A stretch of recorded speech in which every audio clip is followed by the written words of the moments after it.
To Dr. Bradley Brumfield, the Superintendent of Education, to every administrator, faculty, staff member, to every guest, every friend, every community member that's here tonight, and to this tenacious class of 2025. Tonight, we celebrate you. And I want to tell you one thing. You asked me to tell you something, so I'm going to tell you this. It's your turn now. It's your turn now. You say, Coach Harold, what do you mean by it's my turn? It's your turn to take over the world. It's your turn to take the world by storm. It's your turn to be great. It's your turn to be the dentist, the lawyer, the doctor, the teacher, the educator, the entrepreneur. It's your turn now. As a matter of fact, I'm not just talking to the class of 2025. I'm talking to everyone here tonight.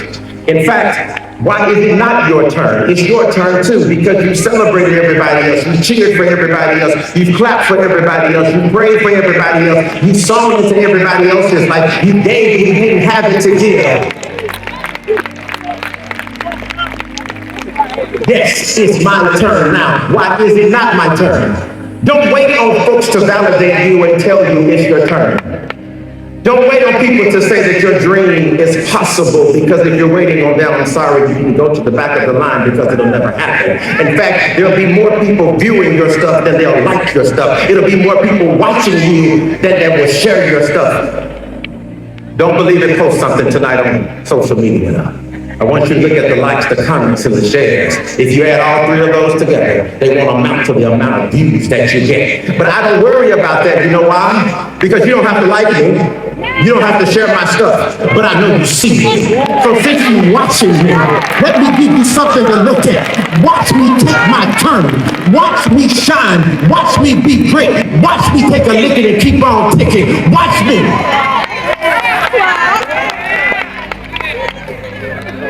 Watch me take my turn. When I was a little boy, I want to share the story with you. When I was a little boy, there was a new park built in the community. And my father decided he would take us to the park. And when I got to the park, all of my friends were there. And you know how when you have friends, there's one leader in the group. That friend decided that we would all get on the monkey bars first. And I said, why the monkey bars? There's a swing, there's a slide, there's a merry-go-round. Why in the world would you choose one of the most advanced pieces of equipment here at the park? He said, we'll get to that later, but we're gonna get on the monkey bars first. So we all get in line and I'm waiting on my turn. And as I get closer and closer in time for me to go, my heart begins to beat just like yours is tonight. You're excited about tonight, but you're nervous about tomorrow. So my friend goes first and he zips across the monkey bars as if he is Tarzan or the next Olympic champion. He jumps down and he comes back around. And I said, man, how in the world did you do that? He said, Jay, do two things. He said, whatever you do, don't let go and don't look down. I said, well, what happened if I look down? He said, Jay, you might get scared and fall. I said, have you ever fallen? He said, yes. And I said, what happened? He said, oh, it's not bad. I just skinned both my knees, my elbow, and broke my wrist. So the friend behind me said, Jay, I'm gonna let y'all have that. I'm gonna go over here and get on these horses that are safe. Because if we fall off the horse, we close to the ground. And I looked at the horses and I looked at the bars. But guess what? I didn't want to get on the horses because there was a whole lot of jumping, but they wasn't going nowhere. Be careful when you hang around stationary people that have stationary ideas, that have a stationary mentality, that will work stationary jobs for 20-something years and never seek to make it a career. When you take them an idea, they'll give you 1,001 reasons why it won't work. Surround me with some people that say, Jay, you can make it. Jay, you can do it. Jay, we got you. We're your #1 supporter. So my courage built up and I jumped on the monkey bars and I began to swing from bar to bar. But something happened. My hands got sweaty and I felt myself losing my grip. And I did the very thing that my friend said, don't do. He said, Jay, whatever you do, don't look down. And guess what I did? I looked down and I found myself swinging and crying for help. I cried for my father. I said, Daddy, come get me down. Daddy ran over there and guess what he did? He didn't get me down. In fact, he told me I had to stay. He said, son, stop crying. Toughen up. You got to finish what you started. So my courage built and I swung to the next bar.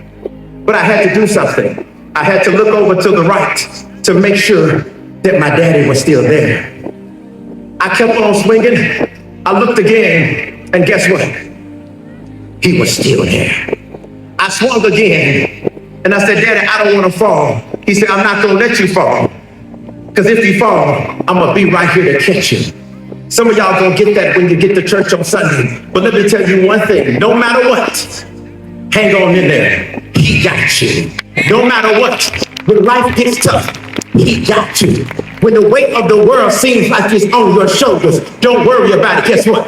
He got you. If you find yourself at the doctor and they give you a bad report, don't give up. Hang in there. He got you. When more people say no than say yes, hang in there. He got you.